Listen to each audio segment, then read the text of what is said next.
blog as an attractor. So the social media strategy, the content strategy as we call it, it all uses the blog as kind of the clearinghouse for information.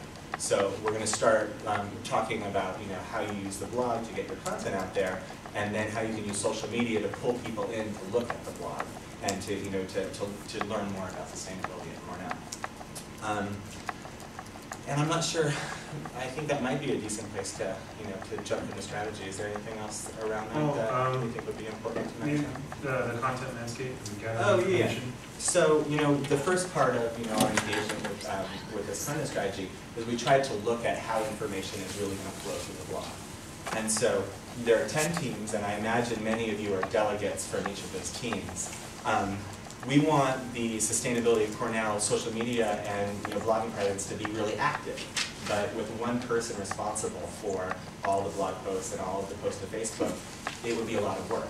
So by having 10 representatives from each of the teams, if everyone does one thing a week or 2 things a week, it gives the opportunity for it all to go through a central profile, and for that central profile to be very active. We looked at the opportunity of having a water conservation profile and energy management profile, and it would be a lot of work, and clearly everyone could do a good job of maintaining those profiles, but by using a central profile and allowing the responsibility for it to be shared, there's a lot more opportunity to have that be a really active and daily, almost daily interactions with the community.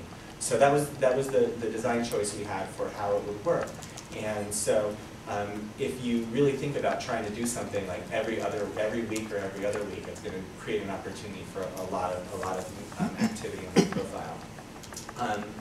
And then in addition to that, when we were looking at how blog posts would be handled, we wanted to make sure that you guys had as much autonomy in creating the blog post, and yet the Cornell Sustainability team actually had the most about a choice when a blog post was actually put out through social media and how that full loop would happen.